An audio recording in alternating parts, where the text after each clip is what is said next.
Cet épisode va être un peu spécial. On va donc vous poser le contexte dans lequel il a été enregistré. Avec Manon, on a organisé l'été dernier un mini-festival, le Morpa Fest, à la campagne avec des copains et on leur a donné l'opportunité de passer eux aussi devant le micro de Saveurs Passion pour nous raconter et vous partager les passions qui les animent au quotidien dans leur vie. Pour ces épisodes hors série, on a laissé notre place à Étienne, l'ingé son du podcast, et un certain Clément, la fameuse soquette légère du 3e épisode, pour vous partager ces nouvelles rencontres d'une fin de journée d'été ensoleillée sous le marronnier. Bonne écoute. Eh bien, bonjour à tous. Dans ce nouvel épisode hors série de Saveurs Passion, je suis en compagnie de Clément. Bonjour à tous. Et moi-même, c'est vrai que je ne me suis pas présenté parce que d'habitude, vous ne m'entendez pas, je suis à la technique, donc c'est Étienne. Et aujourd'hui, nous sommes à un événement assez particulier qui est le Morpa Fest que nous organisons avec des copains. Et on s'est dit, pourquoi pas faire un Saveurs Passion en live, un Saveurs Passion hors série. On inviterait tous les gens qui sont à ce festival à nous parler de leur passion pendant 10-15 minutes. Bonjour Nathalie. Bonjour à vous. Bonjour Nathalie. Alors t'as quoi? On laisse passer un magnifique Renault Ares. Petit tracteur sur dans le champ. ces belles paroles de 4L Trophy. C'est ça. De quoi tu veux nous parler?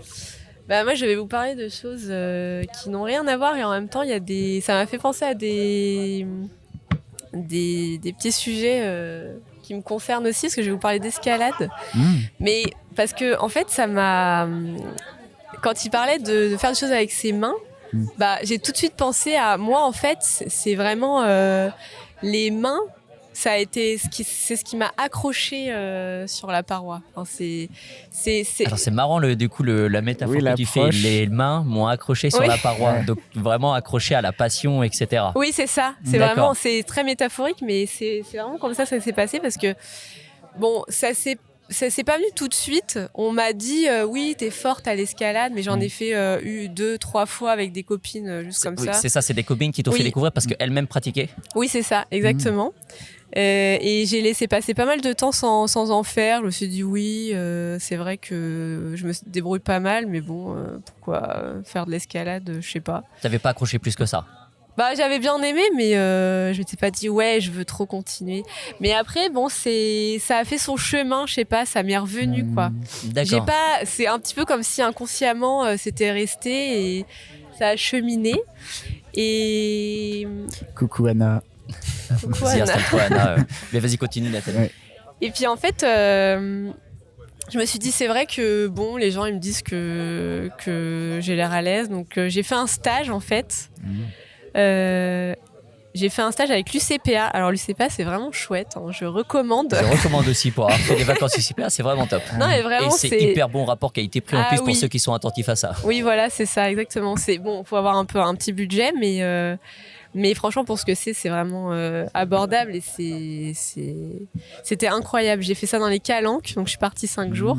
Et donc directement, alors c'est une question que j'avais, c'était que l'escalade quand t'as fait avec tes copines, c'était de l'escalade en extérieur ou t'as fait sur des en intérieur, etc. Ouais. Donc avec des parcours sécurisés, etc. Oui, en fait, ouais. En fait, j'avais quand même envie il y a une fois où je suis allée à Caen voir une copine qui en fait depuis 10 ans, qui est très forte, et j'avais envie de faire une séance avec elle. Je l'ai un petit peu, pas tannée, mais j'ai un peu insisté, mais sans me dire que j'allais continuer après. Mais elle n'était pas très rassurée parce que c'est quand même dangereux comme sport et il faut notamment pouvoir assurer. Donc moi, j'ai pas assuré, elle s'est arrangée pour qu'on soit 3. D'accord. Elles étaient 2 à pouvoir assurer et moi, j'ai juste grimpé. Ok. Et c'est là où elles m'ont dit alors je sais plus quel niveau j'ai fait, mais ouais t'es vraiment assez forte, donc mais j'ai laissé passer du temps et là j'ai fait le stage UCPA. Je me suis dit je vais me former comme ça je pourrais moi-même assurer. Et c'est à ce stage précisément que là t'as eu la passion qui est arrivée, parce que tu disais qu'avant c'était cool, mais t'as laissé déjà un temps avant d'y retourner. Oui c'est ça, ouais. Et c'est quoi en fait, c'est parce que j'ai tu eu parlais de tes mains. Ouais, en fait, j'ai eu de la chance que j'ai eu un super prof. J'ai eu un super mono. Et pendant une semaine, on était que avec lui. Et et on était en binôme. On n'a pas changé de binôme. Donc, j'ai grimpé avec une nana que je connaissais pas pendant toute une semaine. Donc, ça a créé du lien. il faut se faire confiance. En fait, ça a commencé à. Les métaphores sont folles.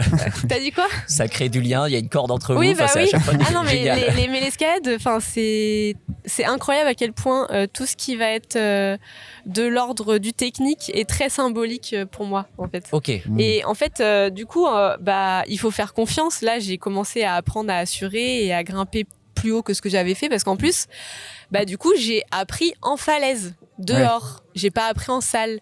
Et ça a rien à voir. C'est beaucoup plus dur. Enfin, c'est plus difficile. C'est plus engageant parce que ça fait plus peur. Il y a beaucoup plus l'appréhension du vide. Et est-ce que tu te décrirais avant l'escalade, tu te serais plutôt perçu comme quelqu'un qui n'a pas peur d'aller vers les choses ou plutôt comme quelqu'un qui est un peu craintif de « oula, c'est dangereux, je me risque pas, j'y vais pas » ou est-ce que pour l'escalade, ça fait sauter tous les verrous d'appréhension possibles? En fait, c'est très variable, ça va dépendre de comment je sens les choses. Si je les sens pas, je les sens vraiment pas. Mais je peux ne pas me poser de questions et aller faire un truc et voilà. Mais le lendemain, ça va pas le faire. Je vais flipper. Donc mais par contre, l'escalade, j'avais vraiment pas peur. Enfin, j'avais vraiment pas du tout peur. Et la première fois que à ce stage, je suis montée à 30 mètres au maximum ou 35 mètres. J'ai ressenti vraiment le vide, le frisson là dans tout le corps et je me suis dit ah ouais quand même quand on fait de l'escalade on va aller plus haut encore. Enfin je me suis dit j'ai eu un peu une hésitation est-ce que je vais vraiment continuer ou pas et je me suis dit mais si enfin. Et alors, ce mono était très philosophe aussi. Donc, notamment, non seulement pédagogiquement, il était très fort, mais en plus, c'était une philosophie pour lui, l'escalade. Donc, il nous disait des trucs du genre, oui, mais la peur, en fait, tout le monde a peur. Il n'y a pas qu'il y ait les gens qui ont le vertige et puis les autres, tout le monde a peur. Et donc, il nous disait, la peur, il faut la regarder en face. Et après, c'est qu'est-ce que t'en fais? Tu l'acceptes, tu la regardes en face et après t'y vas quoi. Tu t'en arranges. Et du coup moi j'ai commencé à ressentir, c'est la première fois que j'ai eu peur donc en montant à 30 mètres dans les calanques, c'est la première fois que vraiment j'ai ressenti un peu des frissons de oulala assez haut, mais je me suis dit mais c'est trop cool en fait comme philosophie quoi. Ça fait travailler des choses aussi d'un point de vue personnel en fait, c'est un dépassement de soi mais c'est voilà, Tu ressens que ça a eu un impact sur ta philosophie, perso, pro, etc. Ouais, en fait, ça fait sortir les tripes, quoi. Ok. Et en fait, face à la falaise, c'est ce que j'aime beaucoup aussi, c'est que ça pardonne pas. En fait, t'es là ou t'es pas là. Enfin, tu peux pas tricher. C'est impossible de tricher. Tu peux pas faire semblant. Tu peux pas. Les masques tombent dans ces cas-là. Oui. C'est vraiment c'est tes tripes qui sont là, quoi. Et du coup, j'ai fait ce stage et après, j'ai voulu m'inscrire au club d'Orléans, qui est un super club. Mais du coup, j'ai pas pu m'inscrire tout de suite parce que j'ai raté le stage d'initiation et ils ont pas voulu me faire passer. Alors, je sais plus très bien pourquoi, mais il y a eu un petit peu Et du coup, à Orléans, c'est de l'escalade d'intérieur, d'extérieur? Alors, en fait, je suis au CAFO, donc c'est le club alpin français d'Orléans. Ok. C'est principalement de l'intérieur quand même. Ils ont 2 gymnases. Ils ont des créneaux dans 2 gymnases. Mais ils font aussi pas mal de sorties. Dès qu'on peut, on fait des sorties. Donc, alors là, c'est vraiment question pour les locaux, mais dans le Loiret, vous allez encore plus loin? On va plus loin. Parce que trouver un point haut à 30 mètres dans le Loiret, il faut déjà, faut déjà chercher un beau moment. Ouais. À Orléans, il y a les digues de Loire. On peut faire du bloc et de la voie. D'accord. C'est équipé. Ça monte pas très très haut. C'est quoi? C'est 10 mètres maximum. Ok. Mais on peut aller vers Blois. Il y a une petite falaise. Après, on peut aller en Bourgogne. On peut aller en Auvergne. Je sais pas où on est allé nous, mais ils organisent des week-ends en fait où on campe sur place, on part à 2-3 heures et on grimpe pendant 2 jours. Et du coup voilà, et en fait, mais la falaise donc c'est assez différent je trouve de la salle. C'est ce qui m'a accroché et en même temps c'est ce qui fait quand même assez peur. Enfin, j'aime bien aussi en faire en salle. Et donc, quand j'ai pu 1 an plus tard m'inscrire au CAFO, donc j'ai été patiente, j'ai attendu. Mais là, vraiment, je savais que je voulais en faire. T'avais le goût d'y retourner, vraiment, t'attendais avec impatience la petite croix sur le calendrier en se disant c'est cette date-là, je m'organise autour. Ouais, voilà, voilà. Et donc je me suis réentraînée un peu avec une copine juste avant de passer leur test de sécurité. Il faut montrer que tu es capable de connaître les gestes de sécurité, que tu es capable d'assurer. C'est Manon, l'animatrice voilà, habituelle Manon, du podcast. C'est je ça. suis allée avec Manon pas Vertical Art, mais à Climb Up à Saran là, pour m'entraîner. Donc je me suis remis les gestes en tête. Après je me suis pointée à leur test au CAF là. J'étais pas très à l'aise, mais c'est passé. Parce que du coup faut quand même s'entraîner pour être à l'aise dans les gestes et tout. C'est pas très compliqué, mais t'as la vie de la personne dans ta main, clairement. Oui, puis en plus, et on appelle ça la corde de vie, d'ailleurs. Ouais, et puis t'es en train de passer une sorte d'examen d'entrée, donc toi t'as la pression de la personne et de l'envie d'être accepté. Oui, finalement. voilà. Ouais, et du coup, ça me faisait penser à ça aussi, Xavier, qui parlait de la pression qu'il pouvait ressentir, vouloir absolument aller jusqu'au bout du moment passionnel, et que si t'as pas ça, c'est un échec assez difficile quand même. Donc là, vraiment, j'avais vraiment très très envie d'être acceptée, donc mais ça va, ça s'est bien passé. Et donc ça fait combien de temps que tu as rejoint le club d'Orléans du coup ? Et bah du coup ça fait 1 an. D'accord. J'en ai fait toute l'année dernière et c'était assez jouissif parce que j'ai grimpé assez vite dans les niveaux. Okay. Ils organisent pas mal de choses, c'est chouette, des stages de perfectionnement, des stages pour apprendre certaines techniques. C'est des bénévoles qui font ça. Et du coup, le week-end ou le soir en soirée. Et donc 5A, 5B, 5C, 6A, enfin pour ceux qui connaissent un peu les niveaux et donc d'escalade. Là, plus le chiffre est élevé, plus t'es haut en catégorie, ou c'est là, comme le tennis, il faut qu'il soit de plus en plus petit ? Non, c'est plus c'est élevé et plus c'est haut. Ok. Ouais. Ça commence l'escalier, on va dire, c'est du 3 quoi. Après, il y a le 4, 5 et donc t'as 3 niveaux par chiffre. 5A, 5B, 5C, 6A, 6B, 6C. D'accord. Le max, c'est quoi ? C'est 9 8 enfin, ouais, mais bon, c'est... En fait, t'as des paliers. Donc, c'est très facile d'aller jusqu'au 6A. Et après, par contre, le 6A, là, t'as... T'as un petit plafond de verre qu'il faut ensuite aller. Et t'as cette envie d'aller plus haut, finalement, vu que ça... Oui. Donc, tu veux performer dans cette passion. Oui. D'accord. Oui. Mais c'était tellement vibrant les premiers mois où j'ai progressé très vite. Et vraiment, ça me faisait des sensations de fou dans mon corps. Enfin, c'était incroyable. Que du coup, après, quand tu arrives à un palier, c'est là où où tu vois un peu ce que tu as dans les tripes et où le moral, il faut garder le moral, quoi. Enfin, bon, c'est pas du sport de haut niveau non plus. Enfin, on n'est pas des sportifs de haut niveau, mais on sent le truc de, faut s'accrocher alors que limite, parfois, tu régresses. Il y a aussi c'est un peu des montagnes. Et tu peux même régresser. On est vraiment sur une passion limite philosophique. Je sais pas si on parle philosophie ou escalade. C'est excellent. Mais c'est vraiment ça. Tu progresses, tu régresses, tu stagnes. Il faut savoir accepter ça. Ça fait partie du jeu. Donc, et ça, je suis arrivée dans cette période un peu au mois de mars-avril, je pense, dernier. Et depuis, c'est un peu dur. Et du coup, c'est quoi tes leviers ? C'est une meilleure préparation physique ? C'est de la technique ? C'est qu'est-ce qui pourrait te faire... Ouais, une meilleure préparation physique. Faut faire pas mal de gainage parce que du coup... L'escalade, en fait, c'est beaucoup les mains, le haut du corps, en fait. Ouais. Et les jambes aussi. Ouais. Les jambes aussi. Il faut pousser avec ses jambes. Ça dépend... en fait, ça va dépendre de la type de voie. Okay. Si tu es dans du dévers et que tu dois... gainer de fou et tirer avec tes bras, oui, il faut... Mais il y a des... Mais alors moi, en fait, il y a... moi, je débute, je suis débutante, mais il y a beaucoup de paramètres, de techniques différentes, en fait. Il y a beaucoup de choses qui rentrent en compte. Il y a le gainage, la force physique, il y a le rapport poids-force. Si t'es plus ou moins lourd, tu portes ton poids, donc voilà.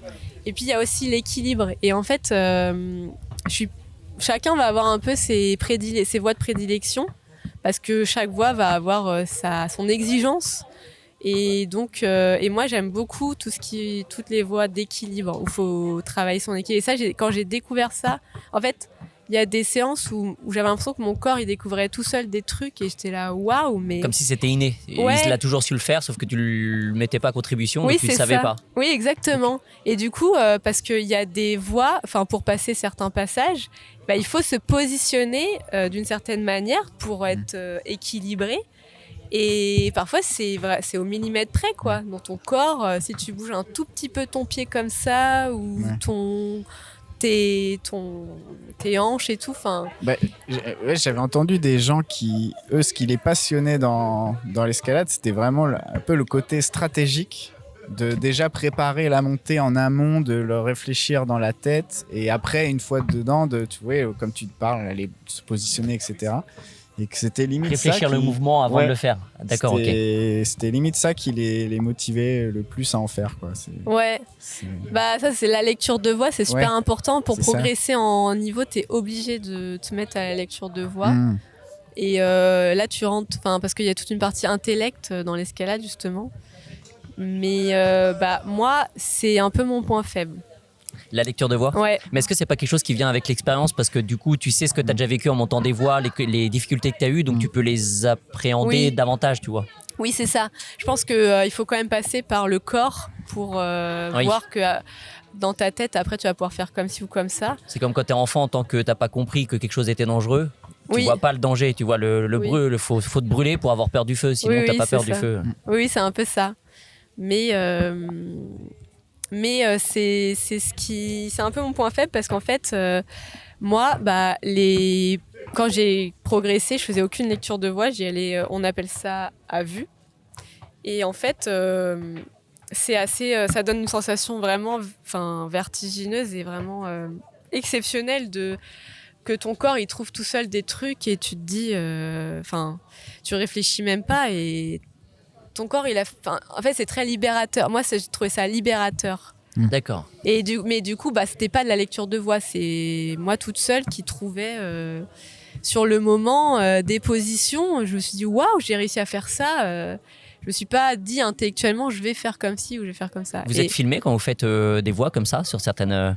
Parce qu'avoir aussi un regard extérieur sur sa façon de monter, c'est peut-être dans beaucoup de sports maintenant, il y a de l'analyse vidéo, etc. Et peut-être comme il y a une partie très intellectuelle dans ce sport, le fait de s'observer soi-même peut peut-être aider ça aussi. Ouais, c'est vrai. Je le fais pas, mais si vous cherchez un vidéaste sur Orléans, il y en a des très bien. Ah ouais. Si t'as des contacts, je suis intéressée. Ouais, j'avoue, c'est une bonne idée. Pocaprod, c'est ça. Mais c'est vrai que dans plein de sports, ils font ça. Aujourd'hui, c'est quasiment tous les sports. L'analyse vidéo, c'est hyper important. Et il y a même... j'ai un copain, moi, qui joue en foot au niveau départemental, où il y a une marque qui a développé des caméras grand public fixes. Ils filment leur match du dimanche et ils le regardent en semaine alors qu'ils sont au niveau amateur. Ok, d'accord. Et puis ils ne deviendront pas professionnels. Je ne veux pas insulter l'avenir ni mon pote, mais apparemment, ils ne seront pas professionnels un jour. Ouais, c'est pour le plaisir de... surtout comprendre tes erreurs, en fait. Parce que quand on te les dit, en fait, il y a une part aussi d'ego de se dire... Ouais, tu me dis ça, mais je l'ai pas vraiment fait, j'ai pas la même lecture que toi. Que quand tu as une image qui prouve que si, au fait, tu as fait ça, c'est indéniable, tu dois l'avouer. Ouais, c'est vrai. Et c'est vrai que du coup, ça me fait penser au fait que moi, j'ai du mal à retenir ce que j'ai fait. Et il y a des fois, j'ai fait des trucs, je me suis dit, waouh, j'ai fait un truc de fou là, et j'étais incapable je pouvais le refaire, mais sans réflexion. Sur le moment, tu sentais que c'était un truc de fou, mais en descendant, tu te rappelais pas que tu avais fait un truc de fou.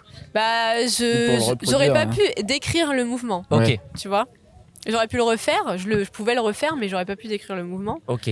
Donc tu faisais très instinctivement, c'était pas réfléchi. C'est instinct. C'était moi, j'ai grimpé pendant les premiers mois de manière très instinctive et c'était, vraiment c'est comme si je laissais mon corps libérer des mouvements.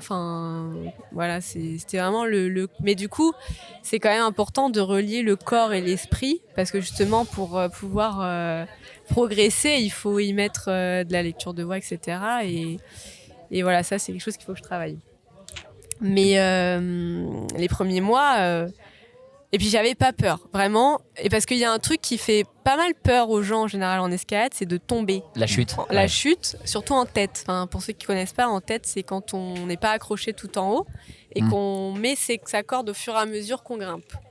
Donc ça veut dire qu'il y a toujours un moment où on est un peu au-dessus de la corde, de la dégaine, et que si on tombe de 2-3 mètres. Ça dépend quelle distance il y a au point d'en dessous. Mais voilà. Oui, tu fais quand même un début de chute. Donc, tu as la sensation de chute, ok. Ouais, et donc du coup, j'avais vraiment zéro peur en salle les premiers mois, là, quand j'ai grimpé en gymnase avec le club. Et du coup, les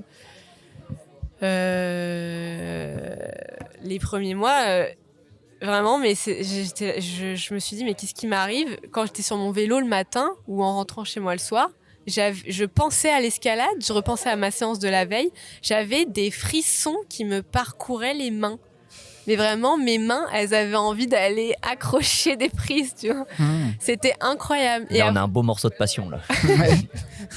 et ça s'est arrêté. Et c'est un peu frustrant que ça se soit arrêté, parce que justement, quand je commençais à arriver à un palier, j'ai fait une mauvaise chute et je me suis fait un peu mal à une sortie.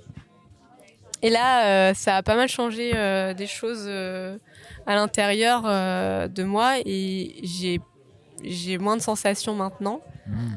Mais t'as pas d'appréhension? J'ai de l'appréhension en tête maintenant. Ah, ok. Je suis tombée en tête d'assez haut. Je suis assez mal tombée. Enfin, c'est assez technique l'assurage, de savoir bien rattraper la personne, qu'elle soit amortie comme il faut. Donc j'ai fait une chute pas très... Je me suis pas fait très très mal, j'ai une toute petite entorse à la cheville, mais j'ai eu très très peur. Ouais. Et... Ça t'a marqué, quoi. Ouais. Du coup, là, mon objectif de la rentrée, c'est un peu de retrouver le plaisir. Parce que j'avais vraiment un plaisir, mais incroyable dans mon corps, c'était un truc de fou. Eh ben, on te souhaite du coup pour la rentrée de retrouver ce plaisir. Merci. On se permet du coup, peut-être vous les avez été quelques-uns. Merci beaucoup Nathalie, c'était super philosophique. Je m'y attendais pas quand on est parti sur l'escalade et c'était super. Merci beaucoup. Merci à vous. Dommage que vous nous quittiez, alors que ça commençait à devenir passionnant. Oui.